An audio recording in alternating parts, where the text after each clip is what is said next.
Olá, sejam todos bem-vindos à nossa primeira edição do podcast Circular Talks.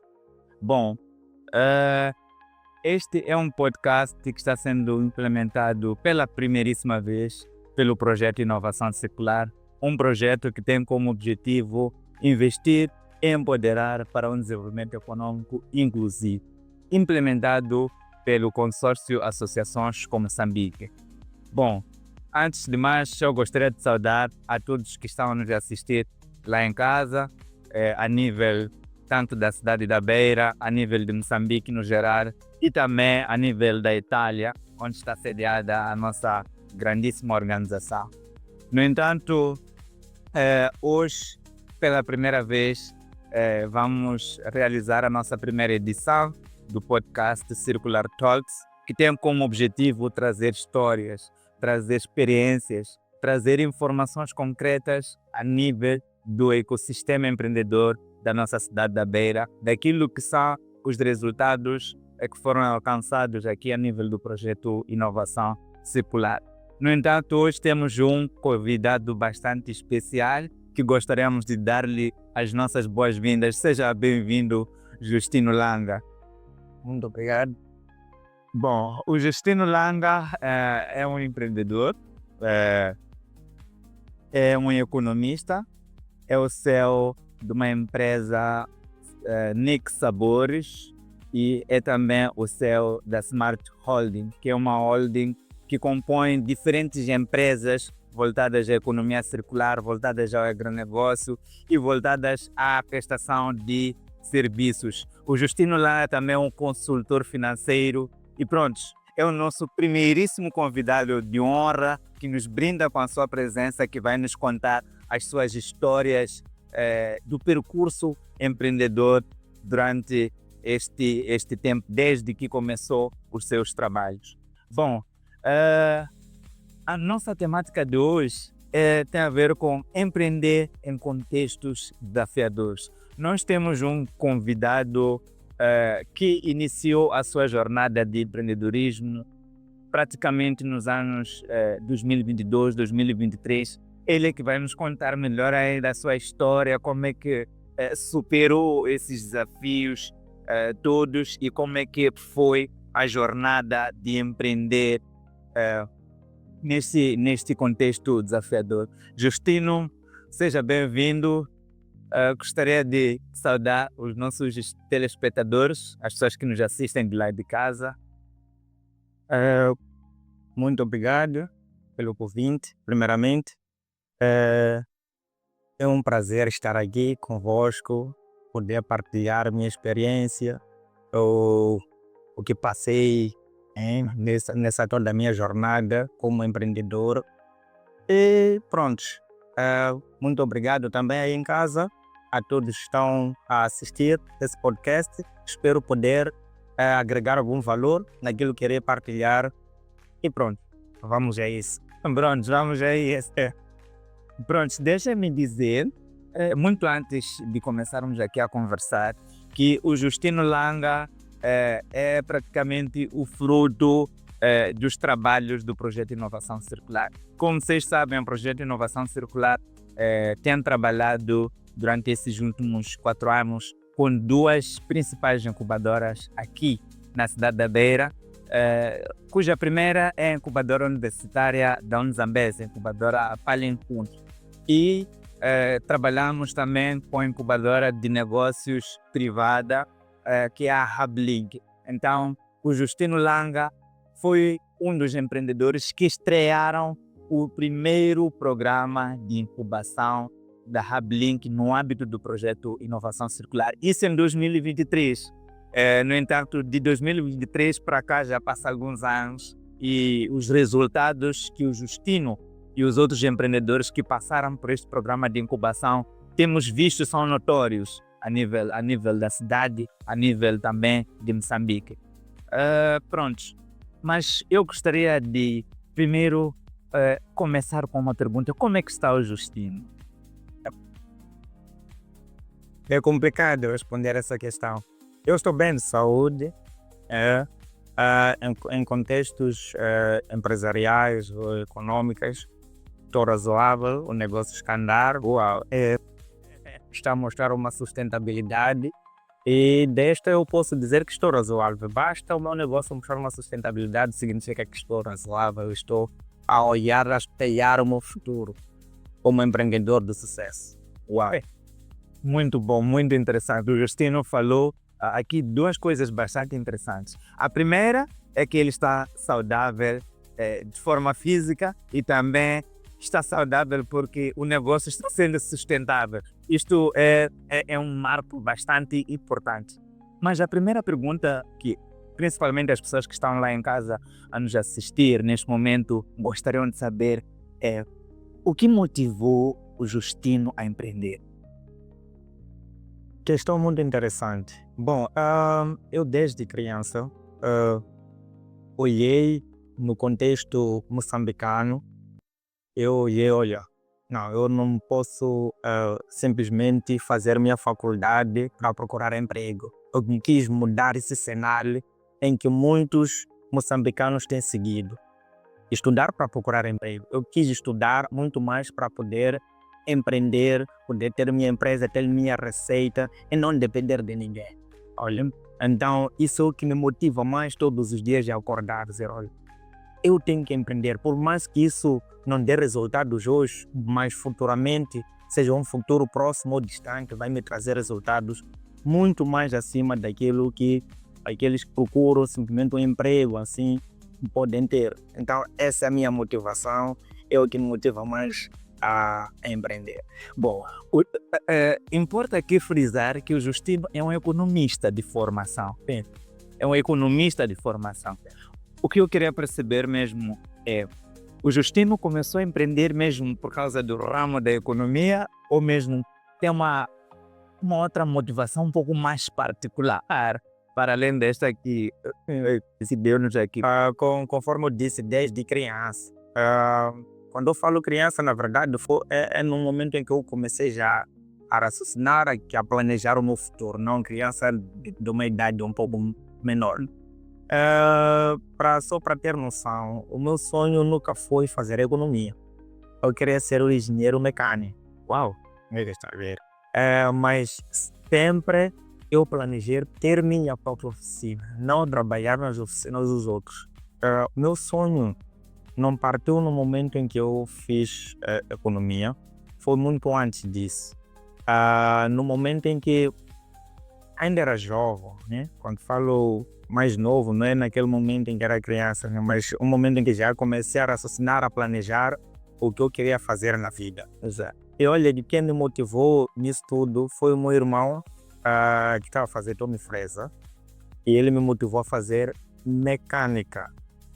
Mecânica não era no sentido de eu trabalhar para outra pessoa, foi no sentido de eu criar o meu próprio negócio relacionado à mecânica. Mas, depois disso, sabe como é que funcionam as coisas, nossa juventude, e nós temos sempre aquela influência do irmão, o pai, e acabei fazendo economia. Exato. Mas o meu sonho inicial nunca passou. Eu sempre sonhei em ser um empresário. Então, eu procurei uma forma de, além de simplesmente me focar na mecânica como se fosse a única saída para ser empresário, eu levei os meus skills que eu aprendi já na faculdade, que tem a ver com já gestão, a economia e tudo mais, contabilidade, já para implementar nos outros negócios. Quer dizer, mesmo nesse negócio que eu tenho, da Nick Sabor, eu preciso dos skills da contabilidade, da economia, de gestão, assim como no âmbito da Smart Holding Consulting. E que é para colocar a empresa a andar. Exatamente. Ótimo. Mas uma pergunta muitíssimo interessante, eu acredito que as pessoas que estão a nos assistir lá em casa já estão curiosos. Estávamos a tentar lhes colocar em suspense aqui. Qual é a empresa do Justino, da Nick Sabores? O que é que a Nick Sabores faz no concreto? Bom, uma questão muito interessante. A Nick Sabor é uma empresa super interessante. Eu acredito nisso. Eu acredito também que os que estão a assistir vão concordar comigo. Olha, quando nós falamos da Nick Sabor, estamos a falar de uma empresa em que conecta a comunidade rural com a zona urbana. Quer dizer, nós trabalhamos diretamente com os produtores. O nosso objetivo principal era incentivar esses produtores. Mas nesse cenário todo, nós acabamos pensando numa cultura que é desperdiçada dentro das nossas comunidades. E uma das culturas que nós percebemos foi a mandioca.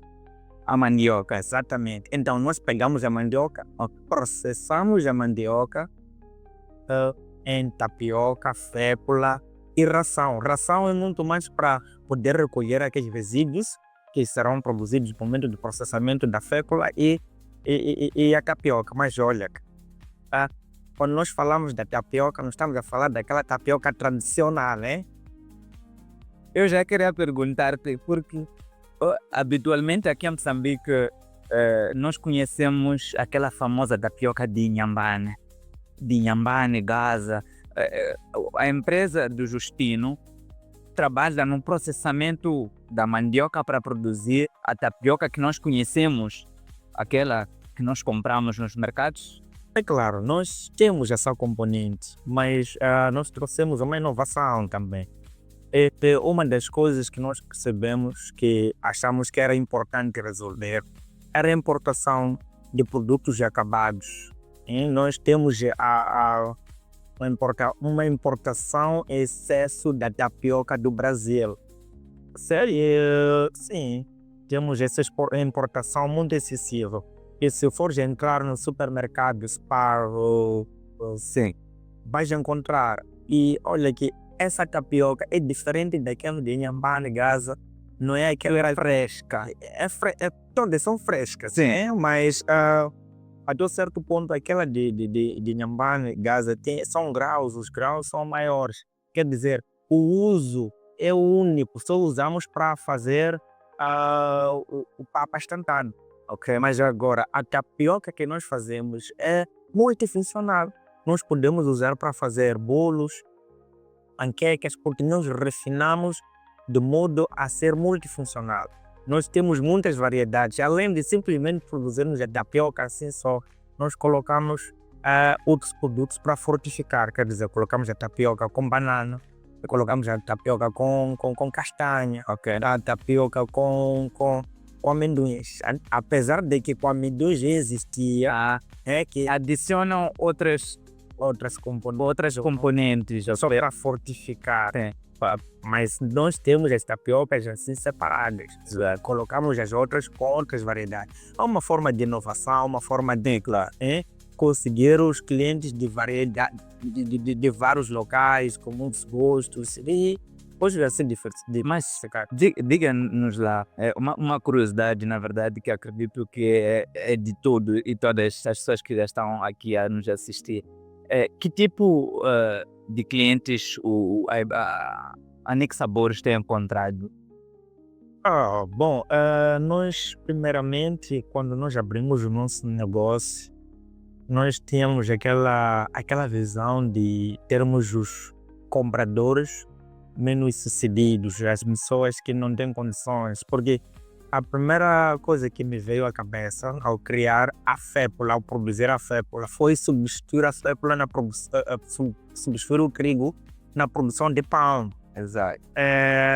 Mas nós fomos percebendo que no final das contas, nem todos os produtos da Nick Sabor são para esse fim, essa comunidade com menos renda. Exato. Mas também temos uma necessidade de colocar o mesmo produto já para os que têm uma renda um pouco mais elevada. Quer dizer, temos a renda baixa, a renda média. O produto não é o mesmo. Quanto à tapioca, nós não atendemos a renda baixa, porque nós acreditamos que já existem fornecedores para esse âmbito. Conforme falasse lá no início, existe Inhambane, existe Gaza, que estão a produzir a mesma coisa. E nós pretendemos nesse momento fazer conhecer aqueles consumidores com renda um pouco mais elevada, porque esse produto também é interessante. Porque se nós formos a prestar atenção, aquela tapioca produzida em Ambana e Gaza, a maioria dos consumidores são os próprios produtores. Exato. Ou as pessoas com renda baixa. É por isso que vais encontrar no mercado a 10 meticais, 20. Então nós queremos pegar o mercado, aquele mesmo produto, colocar no supermercado para atingir um novo público. E de facto já tem sido rentável. Claramente. Já conseguiu colocar, por exemplo, o teu produto nos supermercados? Sim. Esse foi um dos desafios que nós enfrentamos, porque o processo de colocação do produto no supermercado tem que ter muitos cuidados. Nós ficamos praticamente uns 6 meses ou aproximadamente um ano a tentar legalizar o próprio produto. Ok. Entende?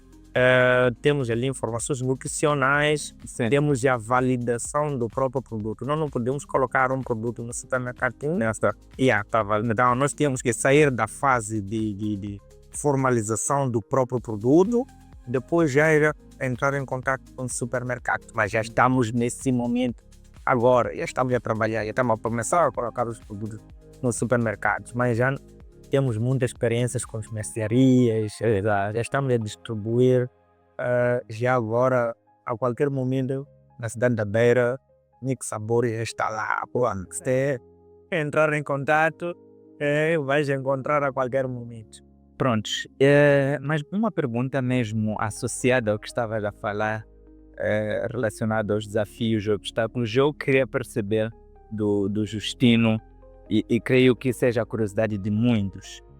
Qual foi uma das tuas, quais foram as tuas maiores dificuldades que tu encontraste dentro do percurso empreendedor, desde que começaste a empreender, desde que te conheces como empreendedor nesta área de agronegócio? Qual foi talvez uma ou duas dificuldades que tu encontraste no meio do percurso, que marcaram-te?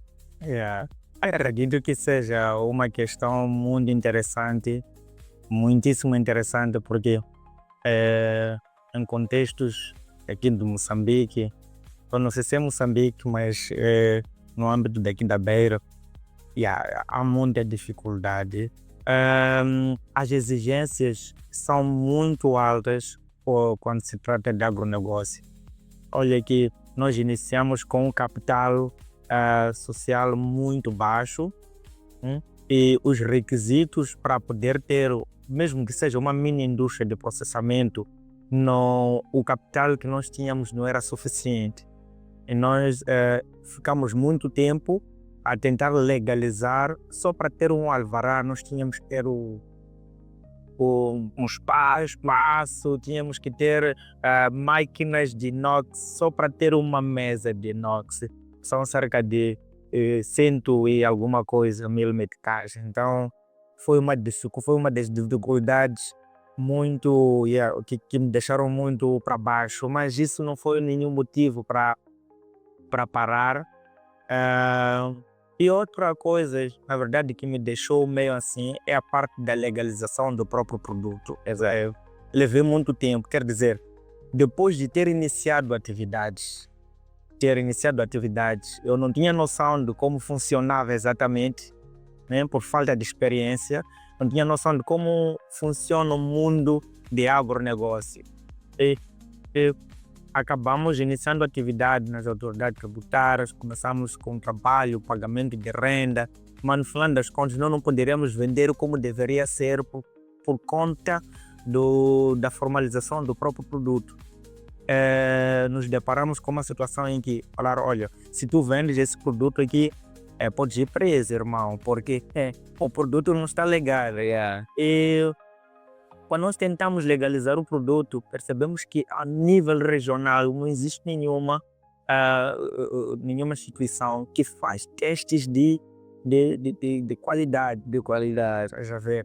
E isso requer dinheiro, era dinheiro mesmo. Nós tivemos que viajar para Maputo. Eu fiz cerca de 5 viagens para Maputo que foram inúteis. No final das contas, não conseguíamos ter, só para ter informações nutricionais. A primeira vez que eu fiz a viagem, só consegui ter 4 componentes nutricionais e não era Se a própria mandioca. sim. Então não era suficiente naquilo que são os parâmetros do Day Note. Exato. Estás a ver? Então nós tínhamos que procurar mais informações, ir para lá de novo, e de novo, e de novo, muitos desses testes. O INQ é o Instituto Nacional de Normalização de Qualidade. Ok. Então nós tínhamos que ir numa instância para fazer os testes do posento. Aquilo nós vamos validar na ENOB. Quer dizer, e esse processo todo levou muito tempo, em que nós não estávamos a faturar. Mas no final nós tínhamos que pagar o estabelecimento, os custos fixos não perdoavam. Então, sempre existem dificuldades quando se inicia um negócio, mas isso não é nenhuma barreira para podermos continuar. Agora, como sabem, nós, como projeto de inovação circular, trabalhamos com programas de incubação de negócios, que são programas de 6 meses, cujos empreendedores são emergidos em treinamentos, capacitações sobre diferentes temáticas. E o Justino foi uma das pessoas, um dos empreendedores que inauguraram o primeiro programa de incubação na Blink. Eu gostaria de perceber, o Justino como oreu ao programa de incubação. O que te motivou a entrar em programa de incubação na Blink? Quando eu ouvi sobre o programa de incubação, foi como uma luz que estava chegando até mim, porque eu já sonhava com algo que tem a ver com empreendedorismo. Então, ter um cenário, um lugar em que vou poder expor as minhas dificuldades, ter mentores, ter uma instrução, foi algo muito maravilhoso. Eu logo que vi aquela oportunidade, eu fui para lá, porque encaixava perfeitamente no meu sonho. Exato. Foi exatamente isso que me motivou, o encaixe perfeito. Interessante. E além disso, eu me lembro muito bem, lembro-me como se fosse ontem. Foi em 2023, praticamente no meio do ano, que os jovens comporiam praticamente com diferentes ideias de negócios, outros voltados a agronegócio, outros voltados à economia circular, economia verde, digitalização e a questão da economia circular e o agronegócio, que é a empresa do Justino, encaixava-se perfeitamente nos jovens que estavam a serem selecionados naquele programa de incubação. Então podemos concluir, Justino, que o programa de incubação foi benéfico para si, deu um boom, deu aquele salto. Sim, claramente. Conforme eu disse antes, olha, no momento da incubação, eu tive momentos com os meus mentores. Eu posso até dizer, eu tive uma mentora muito interessante que já tinha uma bagagem no mercado, que ela não tinha preguiça para descarregar essa bagagem em mim. Uau. E eu posso dizer hoje, graças a Deus e graças a ela, que o meu negócio está a andar. Eu posso até arriscar dizer que 80% do que eu faço hoje foi graças a essa mentora super excelente. Eu acho que então podemos aproveitar este espaço para congratular ou parabenizar a mentora. Qual é o nome da mentora? Já estou curioso. A mentora Admira da empresa Wamira. Como ela também já atuava no ramo de agronegócio, tinha uma bagagem, tinha uma experiência, já sabe exatamente como funcionam as coisas. Alguns contatos, inclusive o contato para poder fazer esses testes de qualidade, compra de equipamento, foi ela que foi me dando e deu os links que eram perfeitos para aquilo que eu queria fazer. Uma salva de palmas para o Amira. O Amira é Admira da empresa Amira. Recebe o nosso abraço do projeto Inovação Circular, especialmente do nosso programa de podcast Circular Talks. E parabéns por este trabalho que realizou de acompanhar o percurso do Justino neste ramo de agronegócio. Dando continuidade, Mas eu queria mesmo ainda repisar, esta é a minha penúltima pergunta, juro. De forma concreta, de que forma o programa de incubação te ajudou na sua empresa? Primeiramente, Quais foram os ganhos, né? Os ganhos que você obteve durante o programa de incubação? foram vários. Alguns são mensuráveis, alguns são imensuráveis. Ok. Falamos dos ganhos mensuráveis, são o boost, nesse caso, os primeiros que acreditaram na ideia de negócio e deram o primeiro capital. Uau.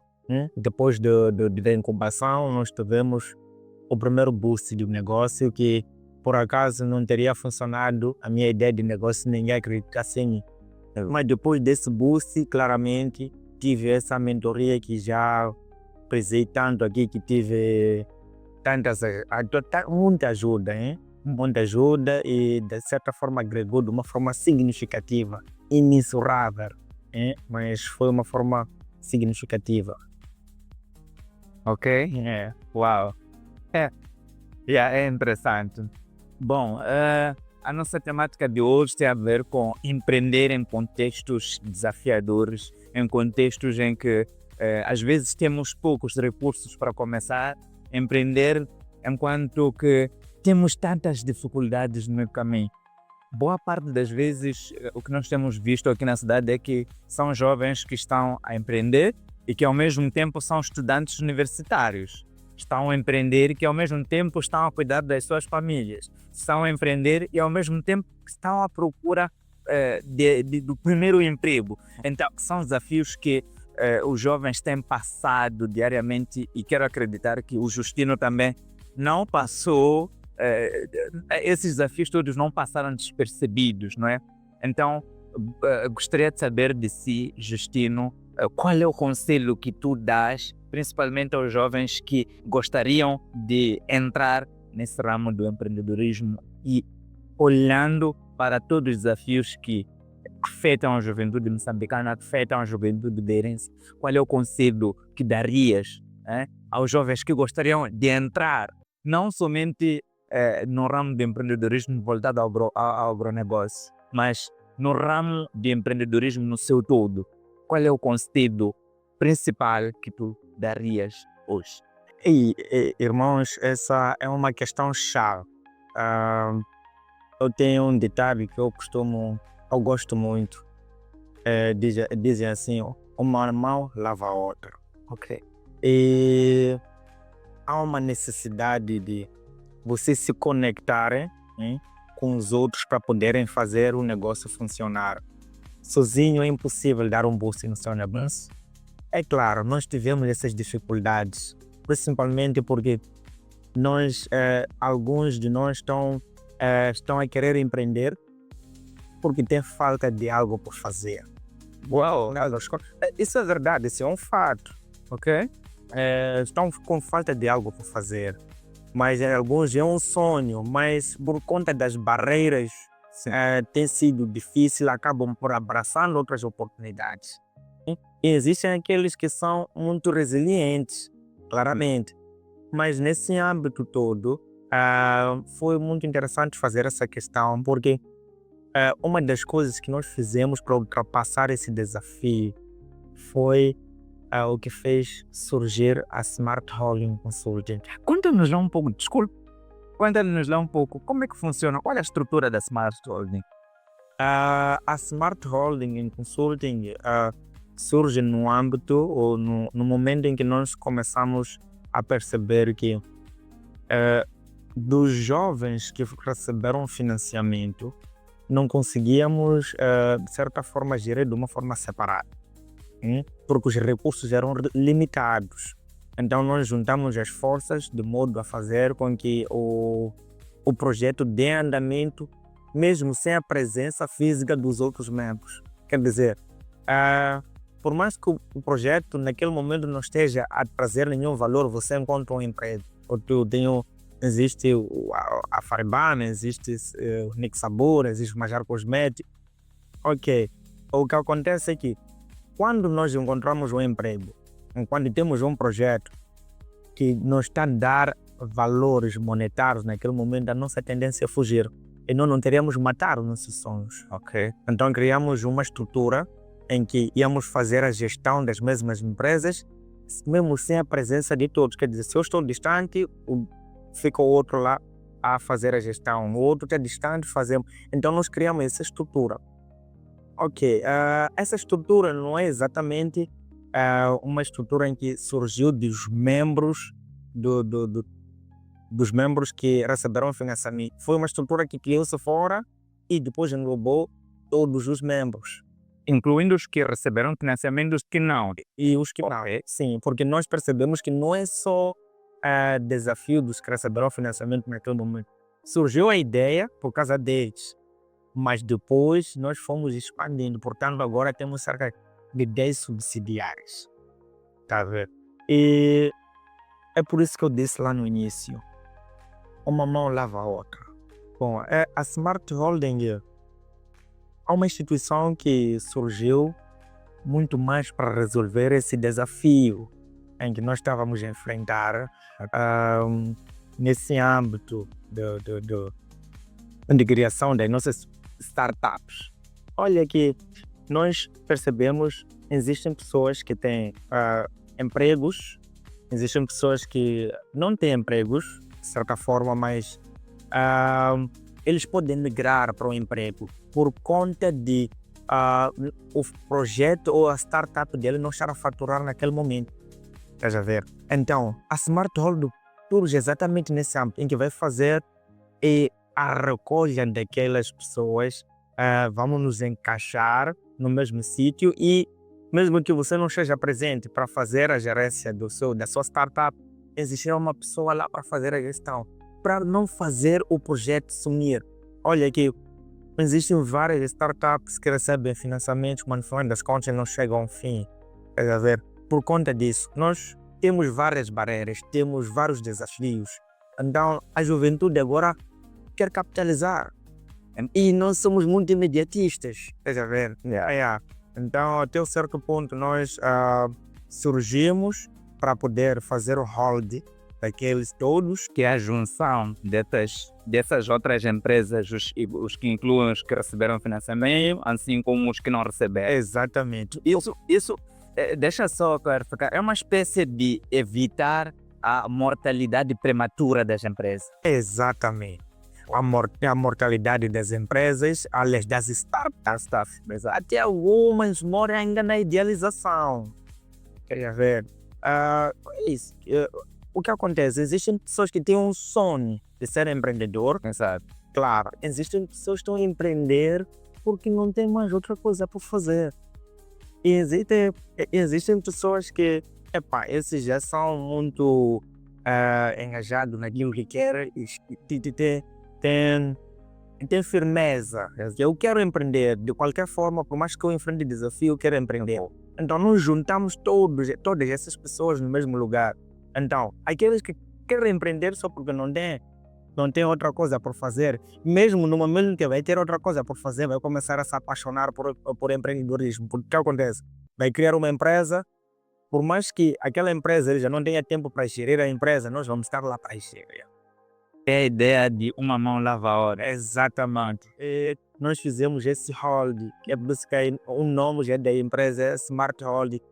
Nós fazemos a gestão acionária dessas outras subsidiárias, essas startups. Agora já não estamos a trabalhar simplesmente com startups, existem empresas lá, mas a ideia sempre é a mesma. E se for só para ter noção, as outras empresas que estão lá, que constituem a Smart Holding, que são as subsidiárias, os donos nem estão lá para poder gerir. Não estão lá diretamente? Não, nós não. E só tem agentes operacionais e a gestão toda fica com a Smart Holding. É assim como a coisa funciona. Interessante. E claramente Nick Sabor nunca vai morrer por conta disso. E várias outras. Não pode dar startups que surgiram graças à inovação circular, que decidiram se juntar à Smart Holding. Até hoje estão em pé, mesmo com a ausência do. Prontos, já estamos na reta final. Muito obrigado, Justino Langa, por ter aceito o nosso convite para estrearmos este nosso pequeno podcast, o programa de podcast Circular Talks, que são conversas circulares na nossa língua portuguesa. Gostaria de dar este espaço ao Justino Langa para deixar de ficar aqui a sua localização, a localização exata da vossa empresa, o nome da empresa, as páginas, os nomes das páginas, e acredito igualmente que as informações também, enquanto ele fala, vão passando aqui no nosso rodapé. Foi um prazer poder partilhar as minhas experiências, os meus desafios, a minha caminhada nessa jornada, para que talvez os próximos não possam cometer os mesmos erros. Já agora, nossas páginas, eu vou partilhar aqui as páginas da empresa mãe, nesse caso que é a Smart Holding Consulting. Estamos no Facebook, o nome já vem Smart Holding Consulting no Facebook, vão encontrar lá. Estamos no TikTok, estamos no Instagram, estamos no Twitter. Então, é só entrar em contato, porque nós não simplesmente fazemos a gestão acionária, mas também somos prestadores de serviços de análise de projetos, contabilidade, marketing digital. Temos pessoas super experts nessas áreas que vão agregar muito valor nos vossos negócios. Uau! Muito obrigado, Justino. É só mesmo pesquisarem pela Smart Holding, e dentro da própria Smart Holding, como ele disse, já tem lá a Nix Sabores e as muitas outras empresas que fazem parte deste pequeno consórcio. Importa a referir que este nosso podcast é do projeto Inovação Circular, que é um projeto implementado pelo CAM, Consórcio Associações com Moçambique, que conta com o cofinanciamento da União Europeia, Fundação Sanzeno, e também conta com a parceria Fundação Aurora a nível da implementação da Universidade de Zambeze. Gostaríamos de agradecer pela vossa atenção dispensada e mandamos muitos cumprimentos a todos que nos assistem aqui da cidade da Beira, aqui de Moçambique, da Itália, da cidade de Trento e de toda a Europa. Muito obrigado a todos. Até a próxima.